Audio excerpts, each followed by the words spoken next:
Kami membuka hati setiap kami, menundukkan keegoisan kami,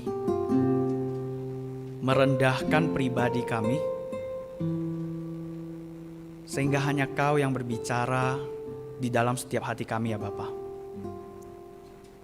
Tolong setiap kami, hamba-Mu yang berbicara, setiap kami yang mendengar, kami sama-sama lemah dan terbatas. Butuh pertolongan daripada Roh Kudus menerangi setiap kami untuk dapat mengerti, memahami, melakukan firman-Mu, menaati setiap panggilan-Mu dalam kehidupan kami. Sekali lagi kami memohon pimpinan Roh-Mu yang kudus. Hanya dalam nama Tuhan Yesus kami berdoa. Amin. Jemaat dipersilakan duduk kembali.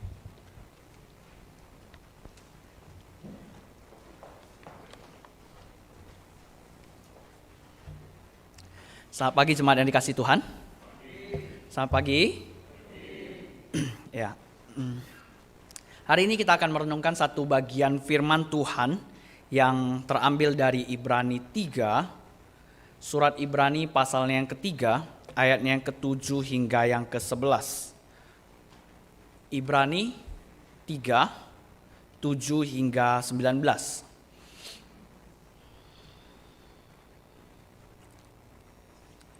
Sebab itu seperti yang dikatakan Roh Kudus, pada hari ini jika kamu mendengar suaranya, janganlah keraskan hatimu seperti dalam kegeraman pada waktu pencobaan di padang gurun, di mana nenek moyangmu mencobai aku dengan jalan menguji aku, sekalipun mereka melihat perbuatan-perbuatanku 40 tahun lamanya.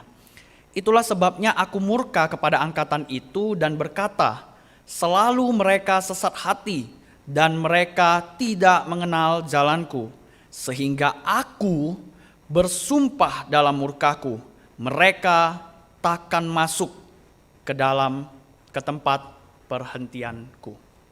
Saudara yang dikasihi Tuhan, menyambung sedikit tentang apa yang disampaikan minggu lalu. Kami hamba Tuhan GKY di Bengkulu ini, atau secara khusus saya, tidak fanatik mengatakan bahwa khotbah atau penyampaian firman Tuhan itu harus mengambil buku. Tidak, kami tidak mengatakan itu. Tapi lebih daripada itu, kami lebih tidak setuju kalau mengatakan, lebih tidak setuju dengan fanatisme lain yang mengatakan bahwa khotbah tidak boleh mengutip buku atau hamba Tuhan terdahulu. Kami sangat tidak setuju dengan hal tersebut. Karena pada kenyataannya sebelum buku yang hari ini kita pegang disebut sebagai Alkitab, tulisan ini adalah karya terpisah dari penulis-penulis yang ada. Karya terpisah dari penulis-penulis yang berbeda. Sekalipun kita tahu ada satu penulis agung, yaitu Allah sendiri, tapi kita tidak bisa menyangkali bahwa banyak penulis manusia yang berbeda yang menuliskan bagian daripada firman Tuhan ini. Dan di tengah-tengah keperbedaan penulisnya ini, di tengah-tengah banyaknya penulis yang berbeda ini, Alkitab juga mengutip, penulis Alkitab juga mengutip tulisan hamba Tuhan terdahulu mereka. Salah satunya adalah bagian yang kita baca. Kalau kita memperhatikan baik-baik, bagian yang kita baca ini sebenarnya dikutip oleh penulis Ibrani dari penulis lain, yaitu pemazmur. Penulis terdahulunya, pendeta terdahulunya, hamba Tuhan yang melayani sebelum dia, jauh sebelum dia, yaitu pemazmur. Di dalam Mazmur nomor 95. Di mana Mazmur ini kita tahu bahwa ini merupakan pujian yang mengingatkan umat Allah untuk menyembah Allah. Pujian untuk mengingatkan umat Allah menyembah kepada Allah sebagaimana Dia adalah Allah. Saudara perhatikan, menyembah Allah sebagaimana Dia adalah Allah. Menyembah Dia sebagai Allah yang seutuhnya, pribadi yang mulia, pribadi yang besar, pribadi yang paling penting dalam kehidupan, pribadi yang mencipta dan yang empunya. Pribadi yang mencipta dan yang empunya.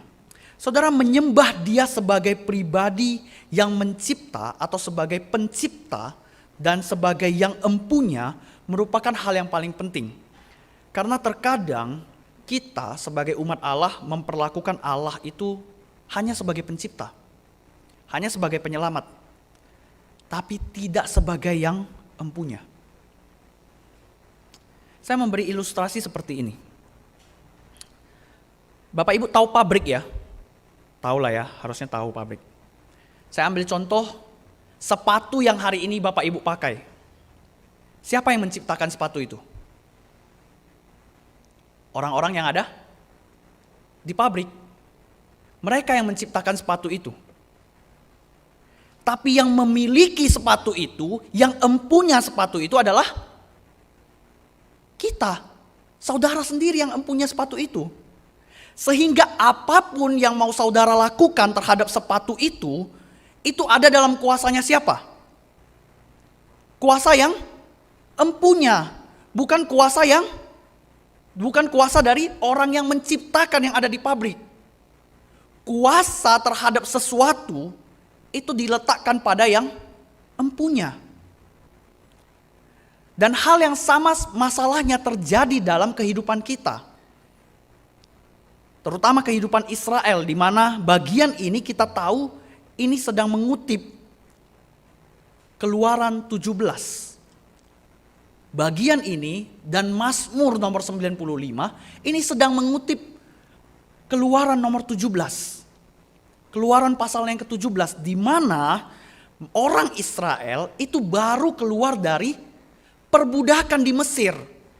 Tapi mereka menganggap pribadi yang mengeluarkan mereka hanya sebagai penyelamat mereka, bukan yang empunya. Sehingga ketika mereka menjalani kehidupan di padang gurun, mereka kerap kali bebal, bodoh. Mereka kerap kali melanggar perintah-perintah Allah. Mereka kerap kali memimpin jalan mereka sendiri, bukan mengikuti pimpinan Allah. Tidak. Mereka yang menguasai hidup mereka sendiri sehingga mereka minta supaya Allah ikutin saja mereka. Allah penuhin saja keinginan mereka. Itulah kebebalan hati daripada Israel. Dan masalahnya itu pula lah yang terjadi pada jemaat Tuhan di sepanjang zaman. Termasuk di zaman ini. Kita kerap kali menganggap bahwa Allah itu esa. Allah adalah pencipta. Lebih lagi kita menyadari dan kita mengaminkan, kita percaya bahwa Yesus adalah penyelamat kita. Tapi sayangnya kita tidak membiarkan atau menjadikan Yesus sebagai pribadi yang empunya. Sehingga kerap kali kita itu bukan hanya mencari Allah saat kita butuh. Bukan hanya mencari Allah saat kita sedih, duka, susah. Bukan. Kita mencari Allah ketika kita punya rencana. Dan kita minta Allah untuk ikutin rencana kita. Tuhan, saya mau bangun pabrik. Tuhan, saya mau bangun usaha saya. Tuhan, saya mau bangun pekerjaan yang baru ini. Tuhan, saya mau menjalankan bisnis yang baru ini. Tuhan, saya mau menjalankan bisnis yang baru ini. Tuhan, berkati bisnis ini supaya berjalan baik. Apa yang sedang kita doakan? Yang sedang kita doakan adalah menyuruh Tuhan mengikuti rencana kita. Saudara, itu kerap kali terlihat di dalam doa-doa kita. Terlebih kerap kali terlihat di dalam hidup kita. Kita meminta Allah supaya mengikuti kita. Sehingga yang memimpin perjalanan hidup kita bukanlah Allah, tapi kita sendiri. Itulah sebabnya penulis Ibrani mengutip Mazmur ini untuk menegur umat Tuhan, umat Allah yang bersyukur untuk Yesus Kristus yang menjadi penyelamatnya, tapi tidak mau hidup di bawah kuasa Kristus. Waspadalah hai saudara-saudara, supaya di antara kamu jangan terdapat seorang yang hatinya jahat, yang tidak percaya oleh karena ia murtad dari Allah yang hidup. Tetapi nasihatilah seorang akan yang lain setiap hari selama masih dapat dikatakan hari ini, supaya jangan di antara kamu yang menjadi tegar hatinya karena tipu daya dosa. Karena kita telah beroleh bagian di dalam Kristus, asal saja kita teguh berpegang sampai kepada akhirnya pada keyakinan iman kita yang semula. Tetapi apabila pernah dikatakan, pada hari ini, jika kamu mendengar suaranya, janganlah keraskan hatimu seperti dalam kegeraman. Penulis Ibrani sekali lagi mengutip Mazmur ini, menyadarkan umat Allah, selagi masih ada kesempatan, selagi masih bisa mendengarkan firman Tuhan, masih bisa mendengarkan suara Tuhan, masih bisa mendengarkan nasihat, teguran daripada Tuhan, dengarkan itu baik-baik. Selagi masih ada kesempatan, dengarkan suara Tuhan baik-baik. Selagi masih ada firman Tuhan dekat dengan kita, masih ada kesempatan untuk dapat mendengarkan khotbah, masih bisa membaca Alkitab, masih punya kesempatan untuk dapat beribadah bersama-sama, pakai kesempatan itu untuk mendengarkan suaranya. Selagi masih ada kesempatan, cepat pulang ke jalan Tuhan. Jangan sampai sudah terlambat, nanti baru menyesal, nanti baru merengek. Jangan sampai nanti udah burem mata, udah pekak telinga, udah tumpul pikiran, baru cari-cari Tuhan. Saudara, kita sering sekali membandingkan kondisi, kita sering sekali lupa untuk membandingkan kondisi kekristenan di segala zaman, di segala tempat. Kalau kita melihat negara-negara lain yang tidak dapat beragama dengan tenang, mereka berjuang mati-matian untuk dapat beribadah. Mereka berjuang mati-matian untuk dapat bersekutu. Mereka berjuang mati-matian untuk dapat Alkitab. Kita yang begitu mudah malah berleha-leha. Saudara, salah satu tokoh di Indonesia mengatakan satu hal yang sebenarnya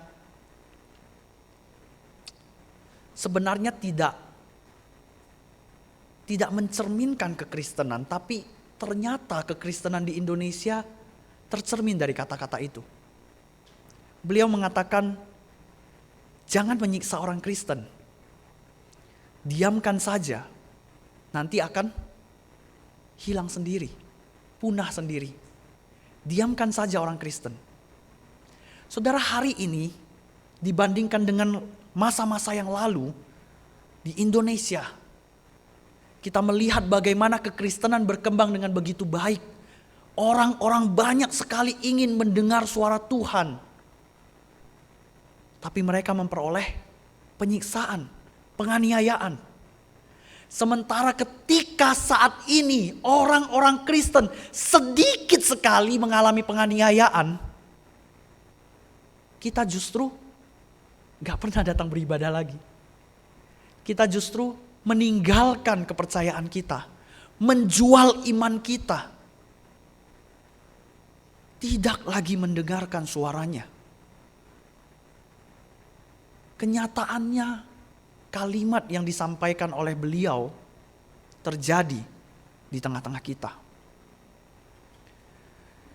Ketika kekristenan dibiarkan saja, harusnya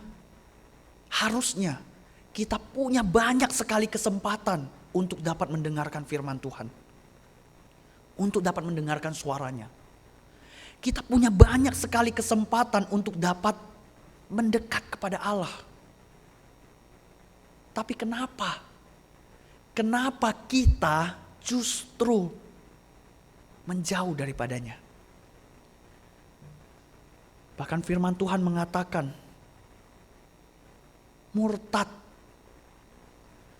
Saudara, mungkin beberapa dari kita berpikir bahwa murtad adalah berpindah agama. Mungkin kita mengikuti standar-standar yang dunia ini pasang, bahwa murtad adalah mengenai tentang seseorang yang berpindah agama, berpindah keyakinan, tidak mengakui lagi imannya, tidak mengakui lagi agama yang dianutnya sebelumnya. Saudara, apakah murtad demikian? Apakah pengetahuan saudara tentang murtad demikian? Saya yakin kita semua tahu bahwa murtad adalah pindah agama. Mau di agama manapun ada kata murtad. Yang menggambarkan apa? Berpindah dari agama yang sebelumnya dia percaya ke agama lain. Tapi saudara-saudara yang dikasihi oleh Tuhan, Alkitab tidak pernah mengatakan, atau Alkitab justru menggunakan kata murtad bukan sebagai berpindah agama. Justru kebanyakan kata murtad di dalam Alkitab itu menggambarkan seseorang atau sekelompok yang menjauh dari Allah. Artinya bukan ketika seseorang berpindah agama, bukan berpindah dari agama yang satu ke agama yang lain, baru disebut murtad. Tidak. Standar yang Allah pakai, standar yang Alkitab pakai itu lebih tinggi untuk menggambarkan murtad. Yaitu apa? Ketika seseorang tidak lagi mau mendengar suara Allah. Bukan ketika dia berpindah agama, tapi ketika dia tidak lagi mendekat kepada Allah. Ketika dia tidak lagi mendengar dan menaati suara Allah. Saudara, hal yang sangat krusial ini bukankah seringkali kita lupakan? Jangan-jangan saudara-saudara, kalau dalam pengertian Alkitab kita sebenarnya sedang murtad.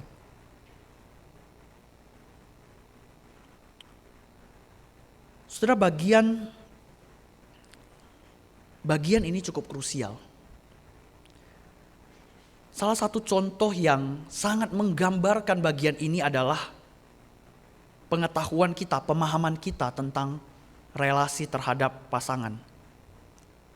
Saudara, kapan seorang istri, seorang suami atau seorang pasangan disebut tidak setia? Saudara, kapan suami, istri atau pasangan kita disebut tidak setia? Ketika ada orang ketiga. Ketika ada orang lain yang bukan pasangannya di dalam hatinya. Itu yang disebut dengan tidak setia. Tapi saudara-saudara, itu standar dunia, saudara. Bukan standar kebenaran Alkitab. Bukan standarnya Tuhan. Seseorang dianggap tidak setia ketika di dalam dirinya tidak hadir yang satu-satunya.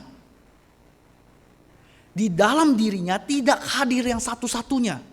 Artinya bukan hanya ketika istri itu tidak hadir sebagai satu-satunya di dalam hati kita, tapi ketika istri atau pasangan kita itu tidak hadir, itu saja sudah tidak setia, saudara. Jadi bukan ketika ada orang lain, tapi ketika yang seharusnya itu hadir, tidak hadir dalam diri kita, tidak hadir di dalam hati kita, itu sudah tidak setia, saudara. Sehingga orang ketiga, selingkuhan itu bukanlah ketidaksetiaan. Itu hanyalah akibat dari ketidaksetiaan. Ketidaksetiaan di dalam Alkitab, di dalam kebenaran firman Tuhan, itu jauh lebih tinggi standarnya. Dan gambaran serupa terjadi di tengah-tengah relasi kita dengan Allah. Kapan kita tidak setia kepada Allah? Bukan ketika ada agama lain, bukan ketika ada Allah lain di dalam diri kita, bukan. Tapi ketika yang seharusnya hadir, yaitu Allah sendiri, itu tidak menjadi satu-satunya yang hadir, itu sudah tidak setia.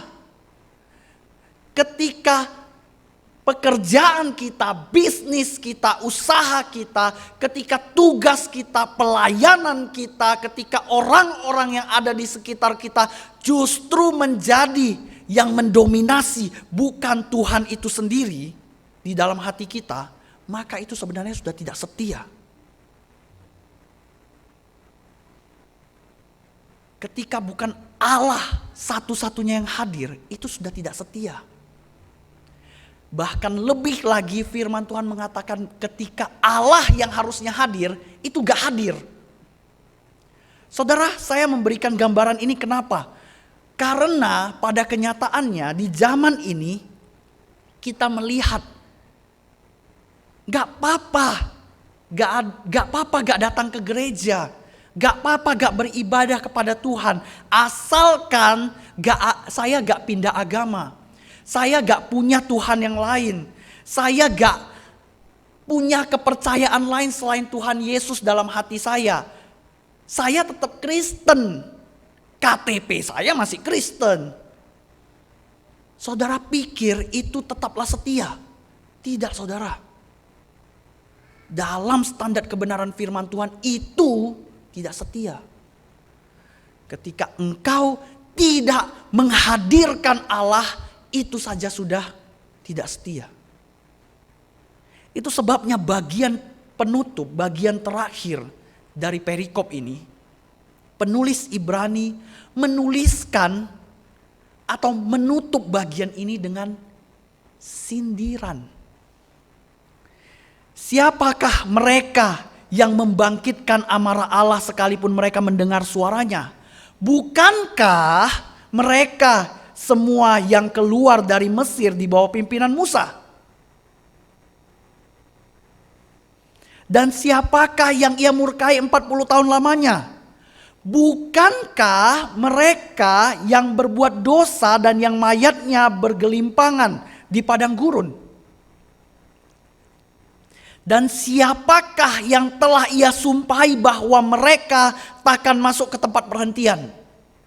Bukankah mereka yang tidak taat?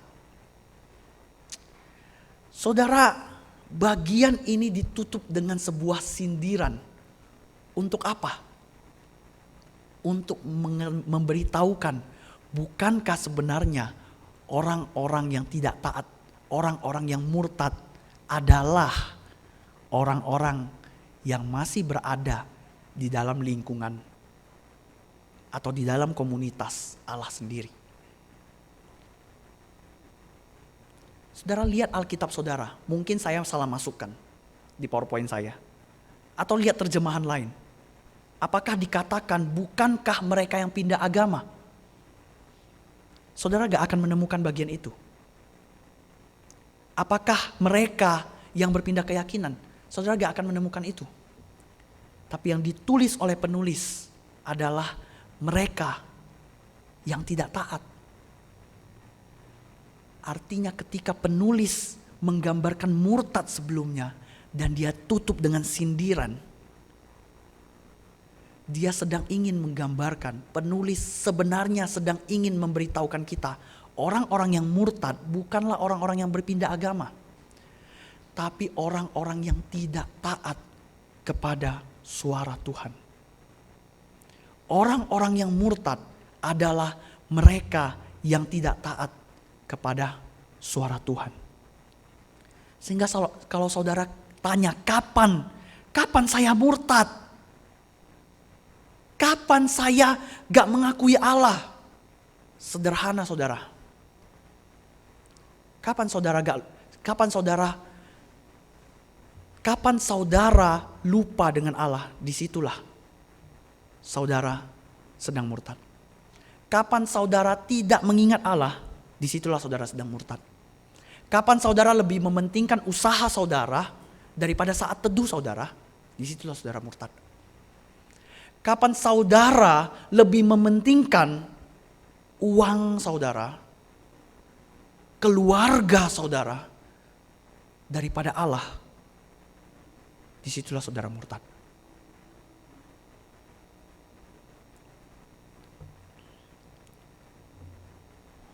bukan ketika kita berpindah agama, tapi jauh sebelum kita berpindah agama, yakni ketika kita tidak tunduk di bawah kuasanya Tuhan. Disitulah kita disebut murtad. Bukan karena kita tidak dengar suara Allah, tapi karena kita tidak menghidupi apa yang kita dengar. Bukan karena kita tidak merasakan kehadiran Allah di tengah-tengah kita, bukan. Kita tahu Allah hadir, kita sadar Allah hadir. Tapi karena kita tidak mau membiarkan yang hadir itu, yang maha hadir itu menguasai diri kita. Bukan ketika kita tidak memahami tentang Allah, bukan. Tapi karena kita tidak mau membiarkan Allah, menjadikan Allah sebagai satu-satunya yang berkuasa dalam diri kita.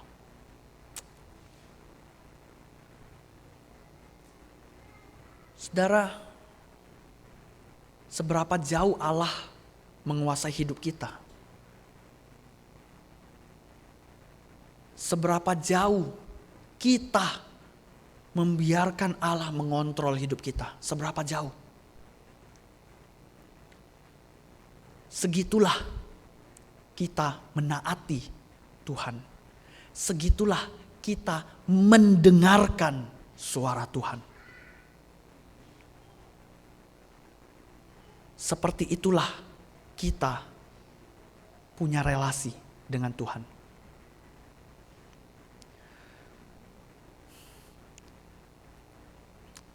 Saudara, mendengar saja itu mudah. Memperhatikan hanya sedikit lebih sulit. Tapi menaati apa yang Tuhan sampaikan, suara Tuhan dalam hidup kita, itu yang paling penting baginya. Apa gunanya kita punya seorang hamba, kita punya seorang pekerja yang setiap kali dikasih tahu oleh atasannya, dia hanya bisa jawab iya, iya, iya, nanti, tunggu. Untuk apa kita punya pekerja seperti itu? Untuk apa? Kita akan lebih senang ketika hamba kita atau pekerja kita itu melakukannya. Kalau kita bisa berpikir seperti itu di dalam relasi kita dengan sesama kita, sesama manusia, kenapa kita tidak berpikir seperti itu dan meletakkan diri kita sebagai hamba di hadapan Tuhan yang mengerjakan, menaati apa yang Tuhan inginkan. Bukan hanya iya Tuhan, iya. Semua orang bisa jawab iya. Sama halnya semua orang bisa mengucapkan dua kalimat itu. Semua orang yang punya bibir bisa mengucapkan itu semua. Semua orang yang punya bibir bisa mengatakan iya. Semua orang yang punya hati, semua orang yang masih hidup bisa mengatakan iya tentang apa yang disampaikan oleh Tuhan. Tapi apakah semua mau menaati apa yang Tuhan katakan bagi setiap kita? Saudara, mendengarkan suara Tuhan bukan hanya berbicara tentang menjawab iya kepada Tuhan, bukan. Mendengarkan suara Tuhan lebih lagi, yaitu ketika kita mengerjakan apa yang dikatakannya. Artinya gak mungkin seorang yang beriman sama Tuhan, orang yang percaya sama Tuhan itu gak mengerjakan, gak mungkin. Gak mungkin saudara. Gak mungkin orang yang bilang dia adalah Tuhanku. Saudara tahu apa arti kata Tuhan? Tuhan adalah orang pribadi yang berkuasa di dalam hidup saya, yang mengontrol sepenuhnya hidup saya. Ketika mengatakan Yesus adalah Tuhan, mengimani Yesus adalah Tuhan, maka seharusnya secara otomatis di dalam dirinya, di dalam pribadi seseorang itu ingin menaati tuannya. Ingin menjalankan apa yang diinginkan tuannya. Sederhananya untuk apa? Supaya pribadi yang kita hormati, pribadi yang kita agungkan itu senyum melihat kita. Saudara, ketika saudara memiliki orang yang saudara sayang, memiliki orang yang saudara kasihi, ketika melihat dia hari-harinya cemberut, hari-harinya marah-marah, hari-harinya enggak mau memandangi kita, bukankah itu menjadi kesedihan yang paling mendalam? Bukankah itu menjadi kepahitan yang paling mendalam? Dan bukankah ketika setiap harinya anak kita atau orang tua kita senyum melihat kita, senang melihat kita, tertawa ketika ada kita, sukacita setiap kali ada kita, bukankah itu menjadi kerinduan kita terhadap relasi kita dengan pasangan kita? Bukankah itu seharusnya menjadi relasi kita dengan Allah? Kita akan sangat mengutamakan apa yang mendatangkan sukacita bagi Allah. Bukankah seharusnya demikian? Baru dapat dikatakan kita sayang sama Tuhan. Kita dengarkan suaranya Dia. Tapi apakah itu terjadi dalam hidup kita? Saudara, 3 ayat terakhir di bagian yang kita baca jelas sekali menggambarkan bahwa orang yang murtad, yang tidak taat pada suara Allah, mereka tidak akan pernah bersama-sama dengan Allah di perhentian. Saudara di sini menggunakan kata perhentian. Tapi perhentian yang penulis Ibrani maksud bukan lagi tentang tanah perjanjian, bukan. Bukan lagi tentang itu. Perhentian di bagian ini yang ditulis oleh penulis Ibrani adalah berbicara tentang kebersamaan dengan Allah kelak di dalam langit dan bumi baru. Kebersamaan dengan Allah kelak di mana apa yang hari ini kita sebut surga. Di sana. Saudara, sekali lagi 3 ayat terakhir mengatakan bukan orang-orang yang menjawab iya saja, bukan. Tapi mereka yang jawab, yang taat kepada suara Allah, merekalah yang akan berada di dalam perhentian itu kelak. Merekalah yang akan bersama-sama dengan Allah kelak. Saudara, saya bukan mengatakan bahwa keselamatan kita dapatkan dengan menjalankan firman Tuhan tanpa percaya. Bukan. Saya bukan mengatakan keselamatan kita dapatkan dengan perbuatan baik. Bukan. Saya bukan mengatakan bahwa keselamatan didapatkan dengan gabungan antara keselamatan dari Tuhan Yesus, pengorbanan dari Tuhan Yesus, dengan perbuatan baik kita. Bukan. Tapi yang saya ingin katakan, orang-orang yang mengatakan Yesus sebagai Tuhan dan Juru Selamat, mereka pasti akan mengagungkan Tuhan melalui apa? Taat menjalankan suara Tuhan. Karena disitulah mereka menganggap Yesus sebagai Tuhan dan Juru Selamatnya. Ketika seseorang tidak taat kepada suara pribadi lain, itu karena dia tidak menganggapnya berharga. Itu karena dia tidak menganggap pribadi itu sebagai Tuhan. Kalau gitu, orang yang percaya sama Tuhan Yesus, pasti di dalam hatinya, pasti di dalam keinginan dirinya, dia sangat ingin menaati suara Tuhan. Masalahnya, pertanyaannya bagi setiap kita, apakah kita sungguh adalah orang yang taat kepada suaranya.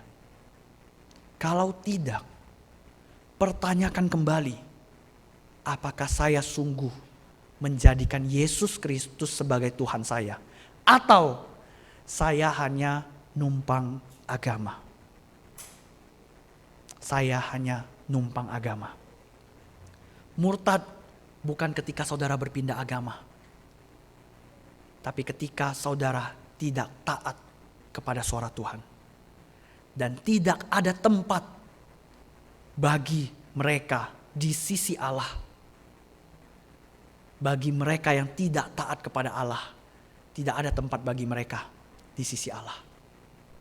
Selama masih ada kesempatan, selama masih bisa dikatakan hari ini, selama matahari belum terbenam, selama masih ada kesempatan, dengarkanlah dan taatilah suara Tuhan. Mari kita tundukkan kepala kita.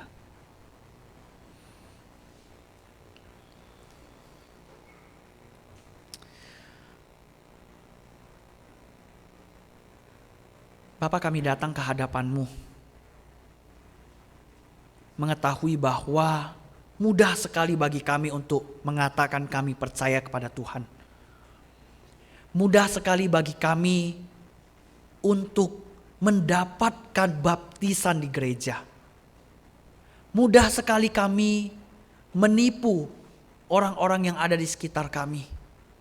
Mudah sekali bagi kami untuk dapat bersekolah di sekolah teologi. Mudah sekali bagi setiap kami untuk dapat untuk mendapatkan gelar pendeta di gereja. Saudara, semua itu mudah. Dan Bapa, kami tahu semua itu hal yang sangat mudah untuk dicapai. Sangat mudah. Tergantung daripada seberapa besar usaha kami. Kami bisa mendapatkan semua itu. Tapi Bapa, kami menyadari ketika berbicara tentang keselamatan, ketika berbicara tentang mendengarkan, menaati suara Tuhan, itu tidak semudah omong kosong yang bisa kami lakukan. Itu tidak semudah membalikkan telapak tangan kami. Itu tidak semudah kami dapat mendaftar di STT dan diterima. Kami bisa mendaftar di sebuah sinode dan kami dapat melayani di sebuah gereja. Tidak semudah itu ya Bapak. Kami sadar bahwa kami hanyalah makhluk yang terbatas. Banyak sekali kelemahan kami. Banyak sekali tipu daya kami untuk dapat membohongi orang-orang yang duduk di sebelah kami, orang-orang yang berada di dalam keluarga kami, orang-orang yang berada di dalam lingkungan kami, mengatakan diri kami sebagai orang-orang yang menganggap Yesus Kristus sebagai Tuhan dan Juru Selamat.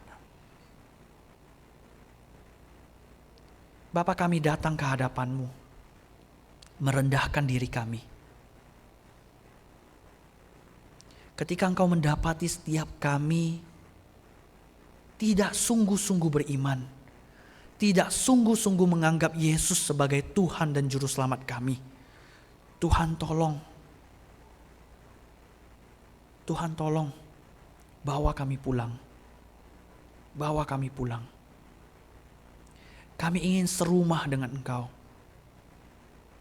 Kami ingin hidup bersama dengan Tuhan. Kami ingin menikmati senyuman-Mu, sukacita-Mu dalam kehidupan kami. Kami ingin ketika kami berhadapan nantinya, Engkau mengatakan kepada setiap kami, baik sekali hamba-Ku yang taat dan setia. Kami sangat ingin mendengar itu ya Bapa.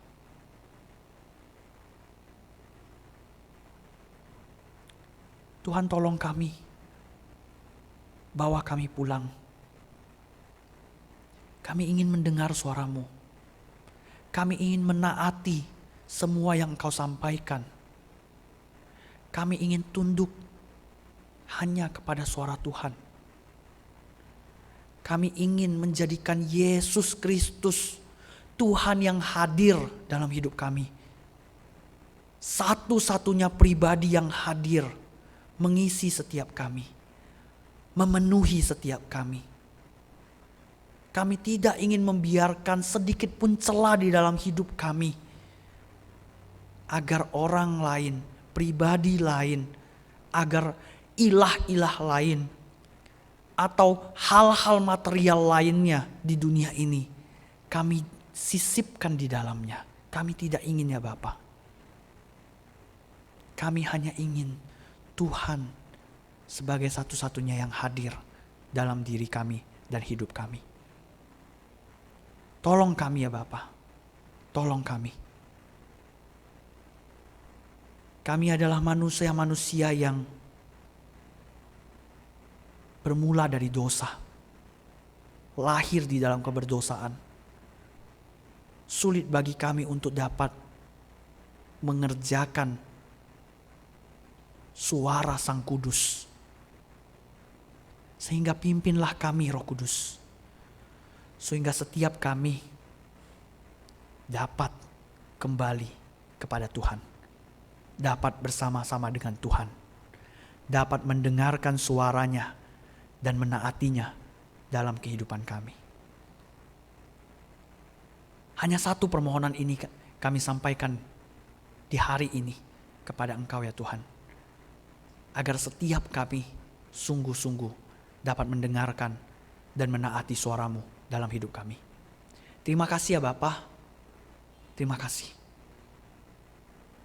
Hanya dalam nama Tuhan Yesus, Tuhan dan Juru Selamat kami berdoa. Amin.